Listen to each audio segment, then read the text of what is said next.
আসলেন, এসে থাকতে শুরু করলেন। দিন গড়িয়ে রাত আসে, মাস গড়িয়ে বছর আসে, বছর যায় বছর আসে। ঠিক 940 বছর পর মালাকুল মাউত আদম আলাইহিস সালামের কাছে আসলেন।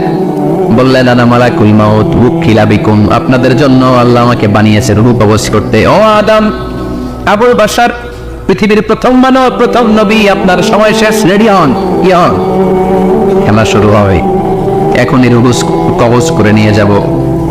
সাইয়েদনা আদম বলে, এখন আসছো কেন, আমার আরো 60 বছর বাকি আছে। মালাকুল মাউত বলে, না, আপনি রূহের জগতে আল্লাহর কাছে আপনার সন্তান দাউদকে কয় বছর দিছিলেন? 60 বছর। এজন্য 940 বছর আপনার জন্য লেখা। আমি এখন আপনার রূহ কবজ করতে চাই। সাইয়েদনা আদম বলে, আমি মানি না, আমি কাউকে দেই নাই 60 বছর, আমি দেই নাই, আমি আরো বাঁচব, আমি আরো বাঁচবো, 60 বছর আমি বাঁচবো, আমি দেইতেই নাই। নিয়ে যাও। মালাকুল মাউত আল্লাহর যে বলে, আল্লাহ দেয় নাই বলে, আসলে ভুলে গেছে, আসলে মানুষ ভুলে যায়, মানুষ বড্ড ভুলে যায়। আমরা অনেক সময় খাইয়াও কই খাই নাই, অনেক কিছু আপনি দিছিলেন কিন্তু ভুলে যাই, গলার নিচ দিয়ে নেওয়ার পরে কই তুমি কিচ্ছু দাও নাই, আছে না নাই? নাসিয়া আদম ফানাসিয়া বানু, আদম আলাইহিস সালাম ভুলে গেছেন, তাই আমরাও ভুল করি, ঠিক কিনা? এজন্য আমাদের নেতারাও বলে এটা দেব ওটা দেব, নির্বাচনের পর সব ভুলে যায়, আছে না নাই? ওই যে আদম আলাইহিস সালাম বলছে, আমরা ভুলে যাই, অন্যদের দোষ কি? ভুলে যায়, বেমালুম ভুলে যায়। আল্লাহ বললেন, মালাকুল মাউত আর জোরাজুরি করো না, 940 নয়, ঠিক 1000 বছর পরে আদমের কাছে যাবা। আমি আমার আদমের ভাগ্যে এই জিনিসটাই রেখে দিয়েছিলাম রে মালাকুল মাউত, আমি আগ থেকে এটাই রেখেছি, আমি জানতাম সে ভুলে যাবে। চিল্লা এখন সুবহানাল্লাহ। তার মানে পৃথিবীর সবচেয়ে লম্বা মানুষ, 60 হাত লম্বা, এত শক্তিশালী আদম আলাইহিস সালাম শ্রীলঙ্কা প্রথম নেমেছিলেন, 1 লাফ দিলে আদম আইন চলে যাইতেন। সুবহানাল্লাহ। কি লম্বা মানুষ, থাকতে পারছে? কথা নাই, গোবে ধরছে, শেষ করে দেই। হ্যাঁ, আর কয়েক মিনিট চলবে, চলবে চলবে, তাকবীর দেন, লিল্লাহি তাকবীর। আদম আলাইহিস সালাম চলে গেলেন, ওনার পরের নবী ইদ্রিস আলাইহিস সালাম, উনি মরে নাই। ইদ্রিস আলাইহিস সালাম মরছে, কে বলছে? উনিও মরেছেন। তবে ওনার মৃত্যুর আজীব এক ঘটনা আছে, অনেক লম্বা কথা। এক ফেরেশতার সাথে ওনার বন্ধুত্ব হয়েছিল, বলেছিলেন আমি আকাশ দেখতে চাই, আল্লাহর কাছে অনুমতি চাই। আল্লাহ বলল, ঠিক আছে, ইদ্রিসকে আকাশে ঘুরাও। প্রথম আকাশে ঘুরলেন, দ্বিতীয় আকাশে ঘুরলেন, তৃতীয় আকাশে ঘুরলেন, চতুর্থ আকাশে ঘুরলেন। ইন দ্য মিন টাইম চতুর্থ আসমানে মালাকুল মাউত পৃথিবীর দিকে নেমে আসছিল। ওই ফেরেশতা বলে, মালাকুল মাউত আপনি কই যান? মালাকুল মাউত বলে, একটু আগে আল্লাহ ফরমান জারি করেছে, চতুর্থ আসমানে আমার নবী ইদ্রিসের রূহ কবজ করো। সুবহানাল্লাহ। আমি বললাম, আল্লাহ আপনার পাঠানো নবী সাইয়েদনা ইদ্রিস থাকে দুনিয়ায়, চতুর্থ আসমানে পাবো কই? আল্লাহ কয় কথা নাই, দৌড় দে। আমি দৌড় দিলাম, এসে দেখি ইদ্রিস আলাইহিস সালাম এখানে রেডি। সুবহানাল্লাহ। ওয়া রাফা'নাহু মাকানান আলিয়্যা, ইদ্রিস আলাইহিস সালামের রূহ কবজ দুনিয়ায় হয় নাই, চতুর্থ আকাশের মধ্যে হয়েছে। একটু চিৎকার করে পড়বেন সুবহানাল্লাহ। এরপরে সুলাইমান আলাইহিস সালাম, উনি তো মরে নাই, মরছে, উনি জিন চালাইতো, উনিও মরবে।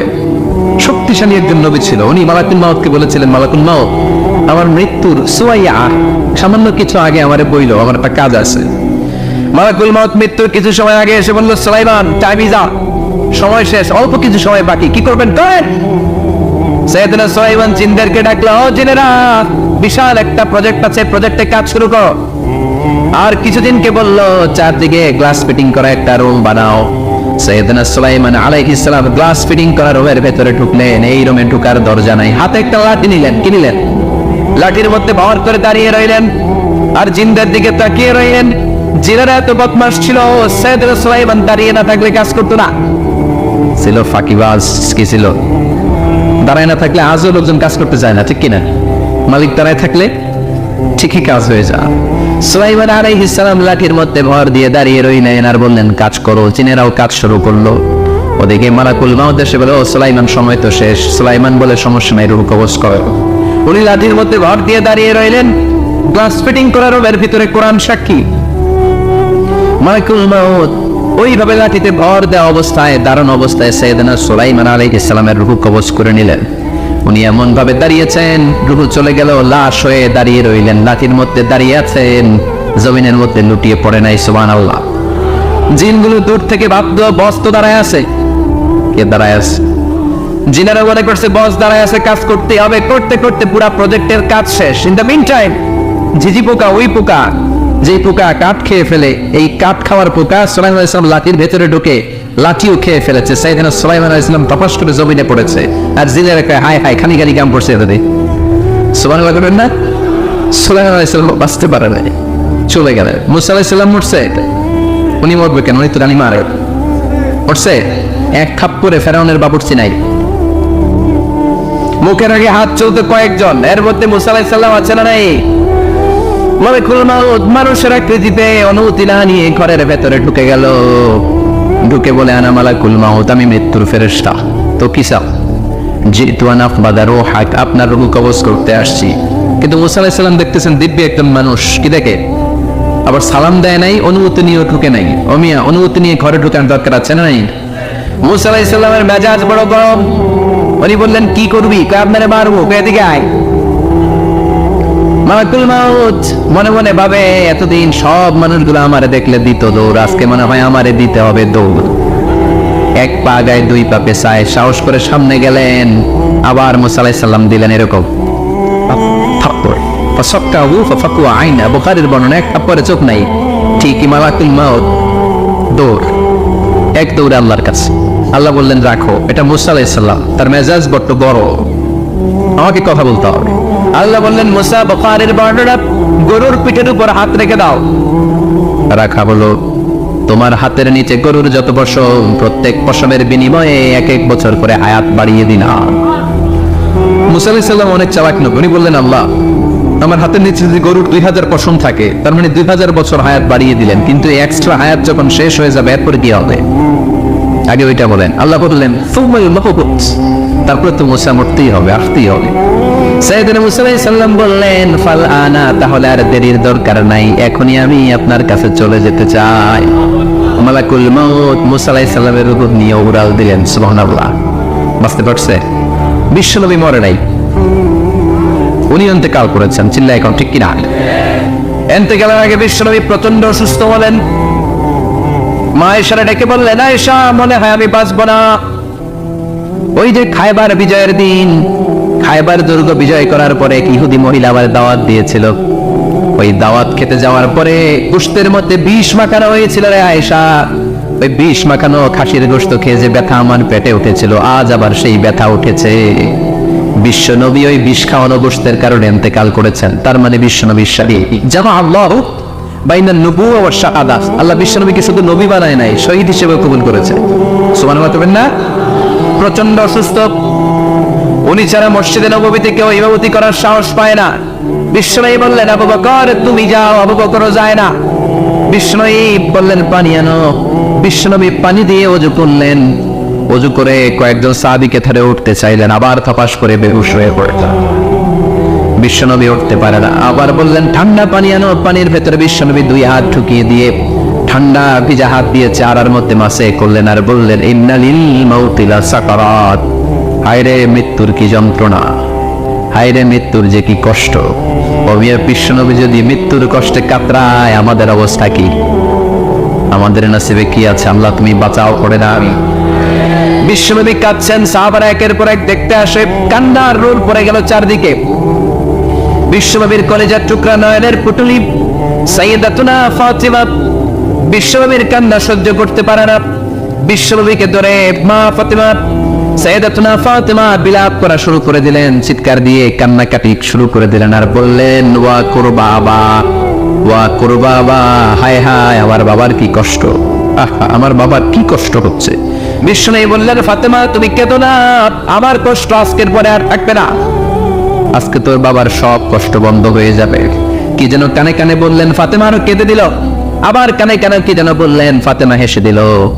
বিশ্বনবীর ইন্তেকালের অনেক পর মা আয়েশার কাছে ফাতেমা বললেন, আমি যখন প্রথমে কেঁদেছিলাম আব্বা বলেছিল আমি আর বাঁচবো না রে ফাতেমা। আবার কানে কানে একটা কথা বলার পরে হেসেছিলাম, আব্বা বলেছিল আমার পরে আমার পরিবার বর্গের মধ্য থেকে সর্বপ্রথম তোমার সাথে আমার দেখা হয়ে যাবে রে ফাতেমা। অল্প কয়েক মাসের ব্যবধানে সাইয়্যিদাতুনা ফাতেমা উনিও ইন্তেকাল করলেন। বিশ্বনবী শোয়া থেকে উঠতে পারে না। এক সাহাবীকে দেখলেন মেসওয়াক করছে। বিশ্বনবী মেসওয়াকের দিকে তাকিয়ে রইলেন। বিশ্বনবীর নিথর দেহটা পড়ে আছে। আয়েশারা যে বলবে আয়েশা মেসওয়াক দাও, বলতে পারেন। মা আয়েশা বুঝতে পেরে মেসওয়াক আনলেন, বিশ্বনবীকে মেসওয়াক করিয়ে দিলেন। এবার বিশ্বনবী বললেন, ও আবু বকর শোনো, আল্লাহ আমাকে অপশন দিয়েছে। কি দিয়েছে? আল্লাহ বলেছে নবী আজীবন থাকতে চাইলে থাকেন, আর আসতে চাইলে চলে আসেন। আমি থাকতে না চেয়ে আল্লাহর কাছে চলে যাওয়ার ইচ্ছা করলাম। সাইয়েদনা আবু বকর কান্না জুড়ে দিলেন। বিশ্বনবী বললেন, আসসালাত আসসালাত, ও আমার উম্মতেরা নামাজ তরক করো না। ইন্তেকালের আগে বললেন নামাজ ছেড়ে দিও না, আর বললেন ওয়ামা মালাকাত আইমানুকুম, তোমাদের অধীনস্থ কর্মচারীদের সাথে খারাপ আচরণ করো, ঘাম শুকানোর আগে পয়সা দিয়ে দিও। আর হাত দুটো উঁচু করে বললেন আল্লাহুম্মা ইলা রাফিকিল আলা, ও আল্লাহ আমি আপনার কাছে যেতে চাই। এই কথাটা বলে বিশ্বনবীর হাত দুইটা থপাস করে জমিনে পড়ে গেল। বিশ্বনবীও চলে গেলেন। থাকতে পেরেছে কেউ? চিন্তায় বলেন। এজন্য আমরা আল্লাহর কাছে ইমানই মৃত্যু চাই। কি মৃত্যু? আমরা উত্তম মৃত্যু চাই। চিন্তায় বলেন কি মৃত্যু?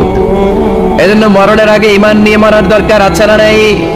বিশ্বনবী দোয়া করতেন আল্লাহুম্মা রযুকনা হুসনাল খাওয়াতিম, ও আল্লাহ আমাদের শেষটা যেন ভালো হয়। শেষ কথা বলি, এদিকে তাকান, মনোযোগ আছে? বলতেন আল্লাহুম্মা রযুকনা হুসনাল খাওয়াতিম, ও আল্লাহ আপনি আমাদেরকে ইমানের মৃত্যু দেন, আমাদের শেষটা ভালো করেন। কারণ সব ভালো তার শেষ ভালো। জানেন না এটা আপনারা? সব ভালো তার শেষ ভালো। আজীবন ইসলামের পক্ষে, আজীবন নামাজি মুত্তাকি, মরার আগে কাফের হয়ে মনে এরকম আছে না? মরার আগে শাহবাগের মঞ্চে উঠে ভাষণ দেয় ভাইয়েরা আমার আছে না নাই? আবার আজীবন কাফের, ইসলামের বিরোধী, ইন্তেকালের আগে কালিমা পড়ে সব মাফ করায় আছে না নাই? বিশ্বনবীর শ্বশুর আবু সুফিয়ান, নাম শুনছেন? বদরের যুদ্ধে বিশ্বনবীর বিরুদ্ধে, মক্কায় বিশ্বনবীর ক্ষমাতে দেয় নাই, উহুদের যুদ্ধে বিশ্বনবীর সাথে ফাইট, খন্দকের যুদ্ধে বিশ্বনবীর সাথে মারামারি, আহজাবের যুদ্ধে কিলাকিলি, সারাটা জীবন বিশ্বনবীর সাথে মারামারি, মক্কা বিজয় কালিমা পড়ে মুসলমান হয়েছে। গোটা জীবনে যা অন্যায় করেছে সব মাফ করে দিয়েছে কে? এজন্য আমরা আল্লাহরে বলি আল্লাহ কালিমাটা পড়তে পড়তে যেন আমরা মরতে পারি। চিৎকার করে পড়ে না আমিন। জিহাদের ময়দানে এক সাহাবা যুদ্ধ করতে লাগলেন। বুখারীর বর্ণনা, যুদ্ধ করতে করতে কাফেরদেরকে মারতে মারতে, হাদিসের ভাষ্য লা ফাজা ওয়ালা শাযা ইল্লা ইয়াতরিবুহা বিসাইফি, তার সামনে যত কাফের আসে সে কচু কাটা করে। অন্য সাহাবীরা খুশি হয়ে যায়। অন্য সাহাবীরা বলে আজকের সব সওয়াব এই সাহাবী পেয়ে যাবে। কিন্তু বিশ্বনবী হঠাৎ করে একটা কথা বললেন, ওই কথা শুনে সাহাবীরা অবাক। বিশ্বনবী বললেন হুয়া ফিন্নার, ও জাহান্নামে যাবে। কই যাবে? জিহাদের ময়দানে এক মুজাহিদ সাহাবী কাফিরদেরকে মেরে শেষ, কিন্তু বিশ্বনবী বললেন কই যাবে? কথা করেন। এক সাহাবী কয় ঘটনা কি? এত বড় মুজাহিদ ফি সাবিলিল্লাহ কেন জাহান্নামে যাবে? আমি লুকিয়ে লুকিয়ে দেখি। লুকিয়ে লুকিয়ে ওই সাহাবী দেখে মুজাহিদ সাহাবী যুদ্ধ করতে করতে কাফিরদের বিশাল একটা ঘাটির ভেতরে ঢুকে গেল। মারতে মারতে মারতে মারতে হঠাৎ এক কাফেরের আঘাতে এই মুজাহিদ সাহাবীর ডান হাতটা কাটা পড়ে গেল। এবার ডান হাত দিয়ে ফিনকি দিয়ে রক্ত বের হতে শুরু করলো। মুজাহিদ সাহাবী আর যন্ত্রণা সহ্য করতে পারে না। যন্ত্রণা সহ্য করতে না পেরে কাতরাতে কাতরাতে নিজের হাতের ছুরিটাকে জমিনের মধ্যে গেড়ে দিয়ে ছুরির উপরে ছাপিয়ে পড়ল। পেটের এই দিক দিয়ে ঠুকে ওপাশ দিয়ে বের হয়ে গেল, এফার ওপার হয়ে গেল।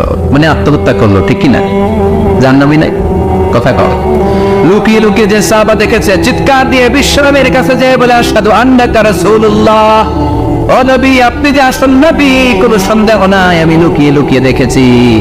ওই মুজাহিদ সাহাবা বেঁচে নাই, সে কাফেরের আঘাতে শহীদ হয় নাই, নিজের পেটে নিজে ছুরি ঢুকিয়ে আত্মহত্যা করেছে। আজীবন বিশ্বনবীর সাথী, মরার আগে জাহান্নামে। আমরা কেউ জানি না আমাদের শেষটা কেমন হবে। এজন্য আমাদের শেষটা ভালো হোক, ভেরি সেনসিটিভ ইস্যু। আমাদের শেষটা ইমানের হোক। এখন যেমনি মাথা ঠিক আছে, বুদ্ধিমত্তার সাথে শাহাদাত বাক্যের উপর যেন আমরা মরতে পারি, আমরা পড়ি আমিন। চিল্লায় পড়ে আমিন। কি করে বুঝবেন মৃত্যুটা ভালো হলো? এক নম্বর আলামত আন-নুতকু বিশ-শাহাদা, মরার আগে আওয়াজ করে জিকির করে কেউ যদি পড়তে পারে না ইলাহা ইল্লাল্লাহু মুহাম্মাদুর রাসূলুল্লাহ সাল্লাল্লাহু, এটা হচ্ছে আলামাতু হুসনিল খাতিমা। আপনার মৃত্যুটা যে ভালো মৃত্যু হয়েছে এটার আলামত। কি মৃত্যু? সবাই বলেন ভালো মৃত্যু আমরা চাই কি চাই না? ভালো মৃত্যুর এক নাম্বার আলামত কালিমা পড়ে যদি মরতে পারে। বিশ্বনবী বলেন মান কানা আখিরু কালামিহি লা ইলাহা ইল্লাল্লাহ, যে ব্যক্তির সর্বশেষ কথাটা হবে, বাক্যটা হবে লা ইলাহা ইল্লাল্লাহ, দাখালাল জান্নাহ, সে জান্নাতি হয়ে যাবে। সুবহানাল্লাহ পড়ে।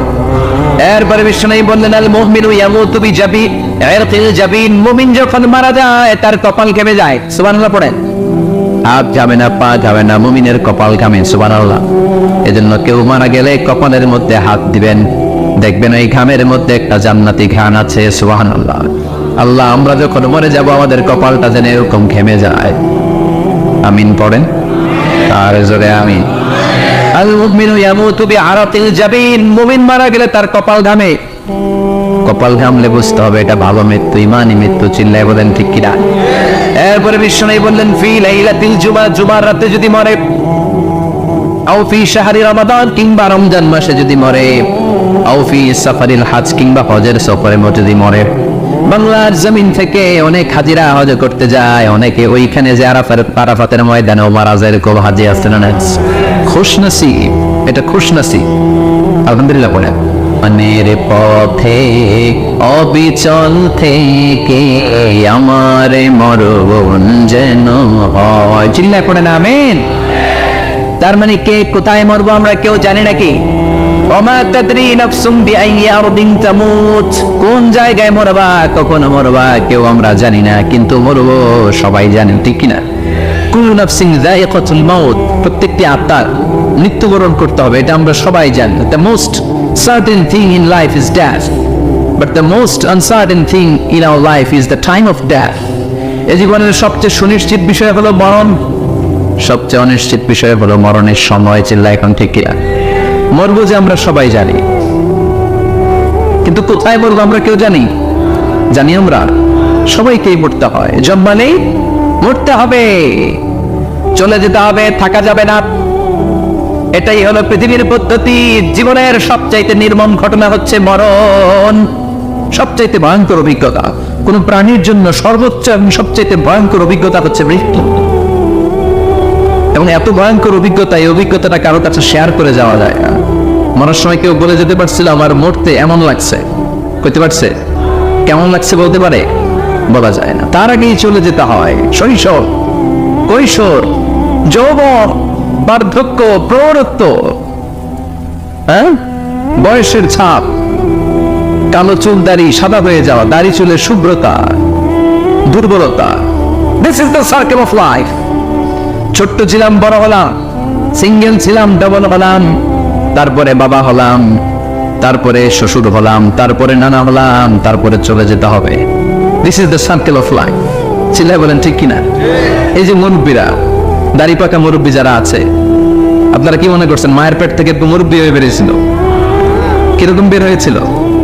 তাও ওয়া ওয়া করেছে। এরাও ফিডার খাইতো, এই চাচারা খায় নাই? এরাও ফিডার খেত, এরাও মায়ের বুকের দুধ খেত, এরাও ছোট্ট বাচ্চাদের মতো গরমকালে পানির মধ্যে ডুবাইতো। স্কুল ফাঁকি দিয়ে বাচ্চারা ডুবায়, আসে না নাই? উকিয়াতে এরকম নাই। ছোট্ট বাচ্চা ছিল, বড় হলো, বার্ধক্যে উপনীত হলো। This is the circle of life. চলে যেতে হবে। বিশ্বনবী বললেন আমার উম্মতি মা বাইনা 60 ইলা 70, আমার উম্মতের গড় বয়স হলো 60 থেকে 70। এই উম্মতের গড় বয়স কত? 60 থেকে 70। ওয়া আকাল্লুহুম মাইয়াজুজু যালিক, অল্প কিছু মানুষ আছে যারা 70-এর বেশি হায়াত পায়। এখানে 70-এর বেশি আছেন কারা? হাত তোলেন দেখি তো। কয়জন? একজন, দুইজন, তিনজন। মাশাআল্লাহ, আল্লাহ আরো হায়াত দেয়। আল্লাহ এদেরকে আরো হায়াত দারাজ করুক। চিল্লায় বলেন আমিন। তার মানে আমার উম্মতি মা বাইনা 60 ইলা 70। বিশ্বনবী বললেন এই উম্মতের গড় বয়স 60 থেকে 70, আর 70-এর বেশি হায়াত পাবে। ওয়া আকাল্লুকুম মাইয়াজুজু যালিক, 70-এর বেশি পাবে হাতে গোনা, গুনে বের করে ফেলা যায় একজন, দুইজন, তিনজন। বাকি সব 60-এর আগে নাই। ঠুস। চিল্লায় এখন ঠিক কি না? বাংলাদেশের গড় হায়াত কত মানুষের? 60। বিশ্বনবীর কথার সাথে মিলে গেছে। চিল্লায় পড়েন সুবহানাল্লাহ। এই জন্য বিশ্বনবী বলেন এই যে মুরব্বীদের দাড়ি পাকে, এই যে রাস্তায় অ্যাক্সিডেন্ট হয়, এই যে ক্যান্সারে আক্রান্ত হয়ে লোকজন মারা যায়, তার উপরেও কি টনক নড়ে না? এরপরেও কি বিবেকে ধরে না যে তোমাকে চলে যেতে হবে? আকসিরু যিকরা হাযিবিল লাযযাত, জীবনের সব স্বাদকে পাংশা করে দেয় ওই মরণকে স্মরণ করো। মরণকে স্মরণ করলে জাহান্নাম বরণ করা লাগে না। চিল্লায় বলেন ঠিক কিনা? আবার আল্লাহ বললেন, গোলাম, স্পেশাল একজন ফেরেশতা আমি মরণের জন্য সিলেক্ট করলাম, নাম মালাকুল মাউত। তাকে আমরা আজরাইল বলেছিনি। এই মালাকুল মাউত তার বাহিনী নিয়ে নির্ধারিত টাইমে গোটা বিশ্বের সব মানুষের রূহ কবজ করে। অন টাইম নাকি দেরি করে? মালাকুল মাউত আগেও আসে না, পরেও আসে না। সুবহানাল্লাহ পড়ে।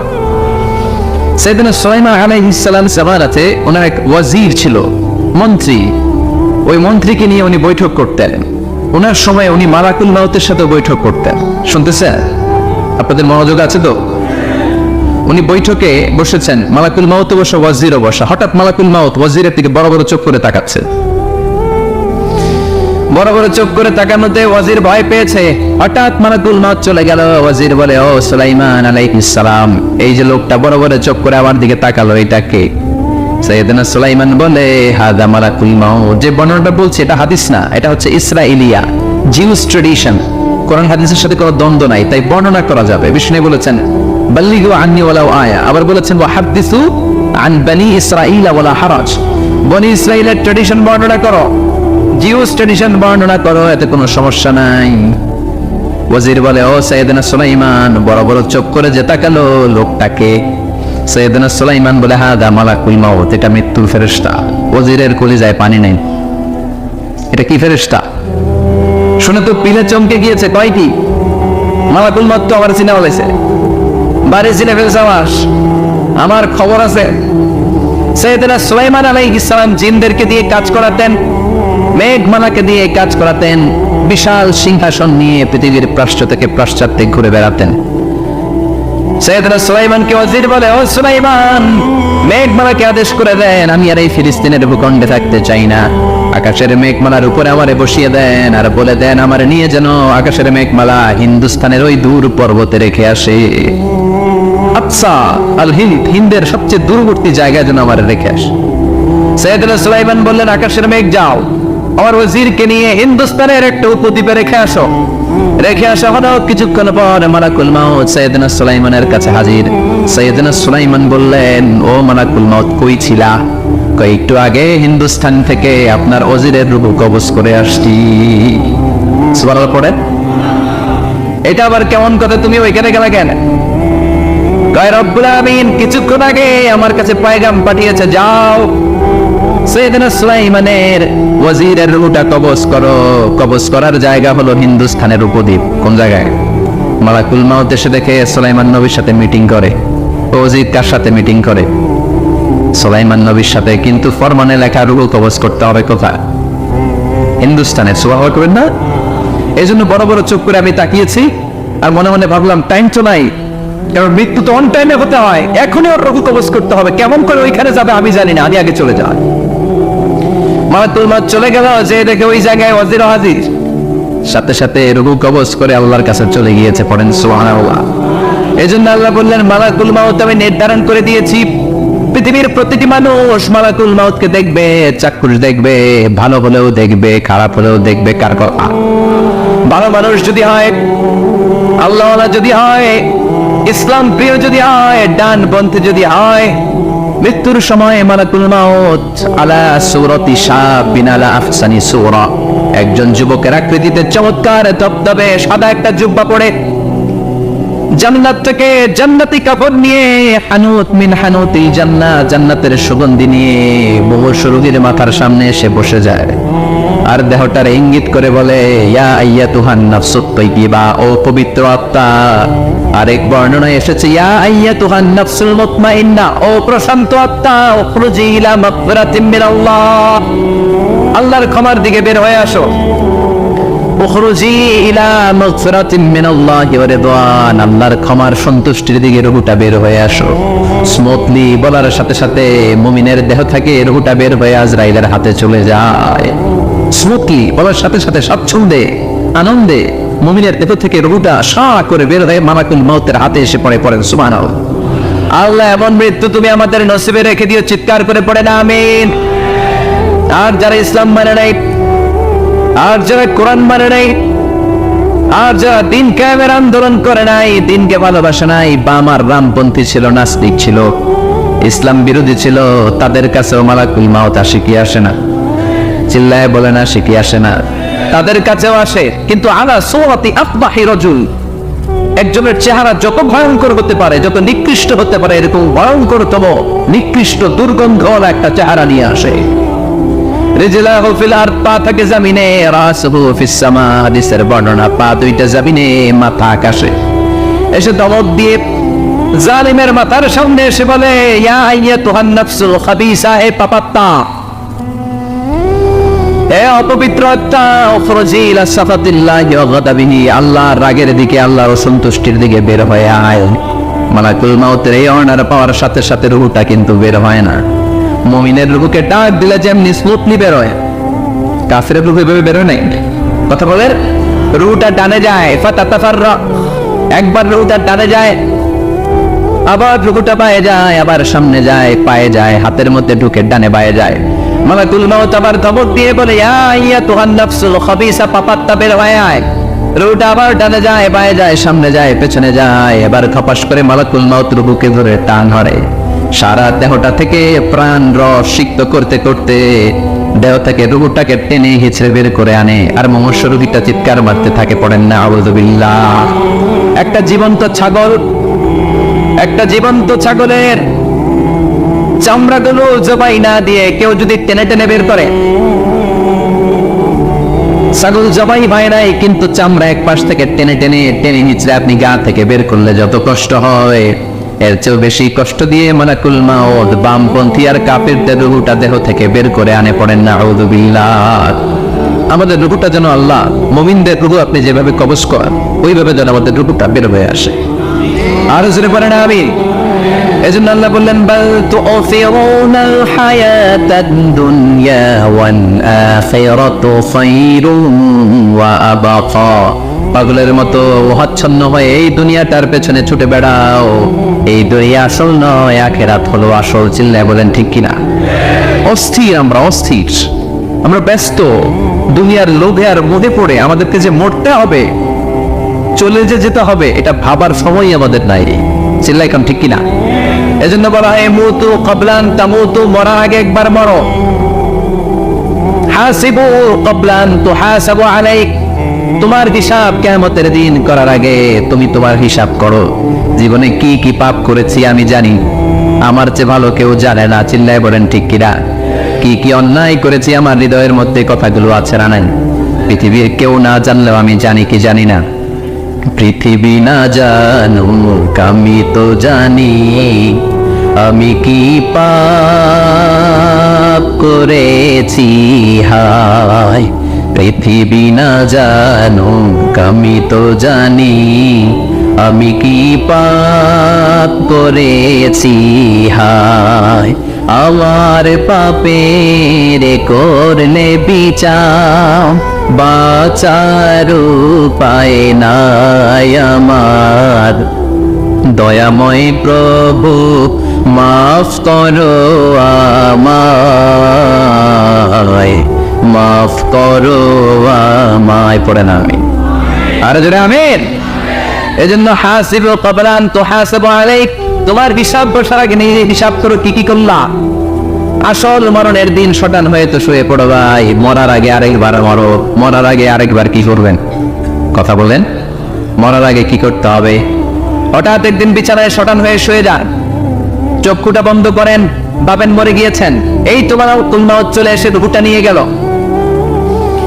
আত্মীয় স্বজন চিৎকার চেঁচামেচি শুরু করে দিল, কান্নার রোল পড়ে গেল চারদিকে।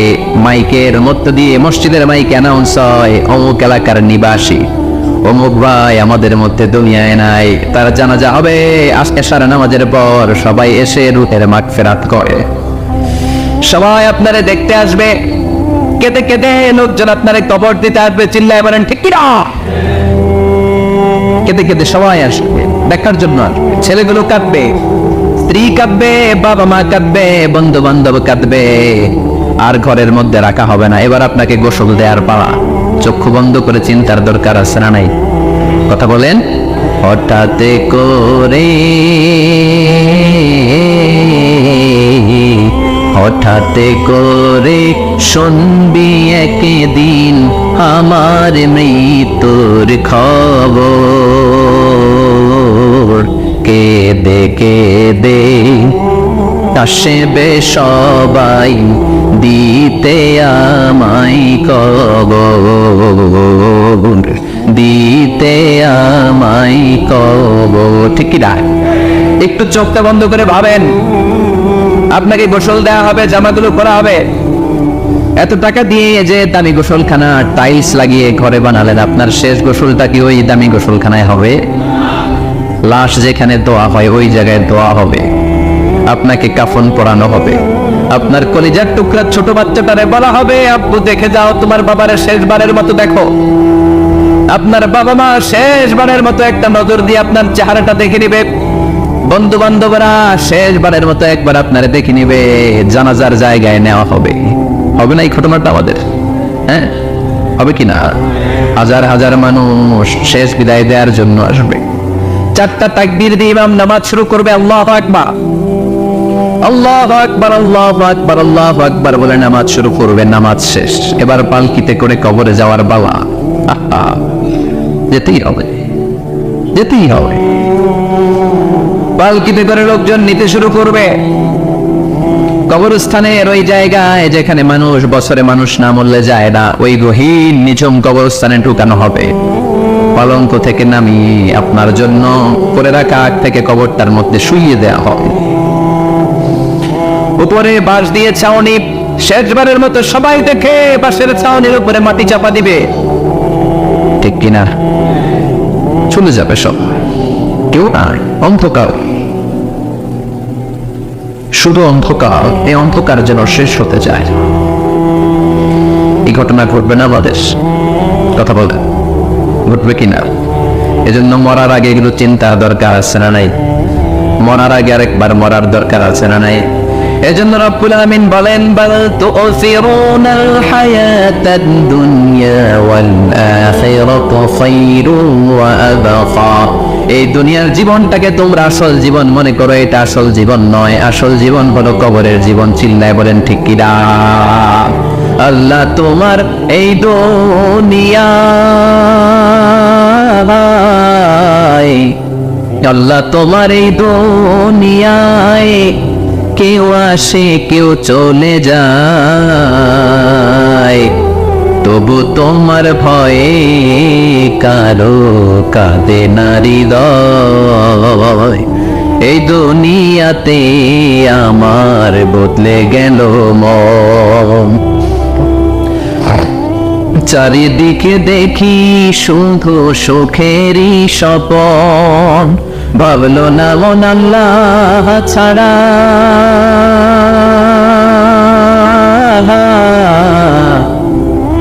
ভাবলো না মন আল্লাহ ছাড়া নেই কোনো উপায়, তবু তোমার ভয়ে কারো কাঁদে না হৃদয়। ঠিক কিনা?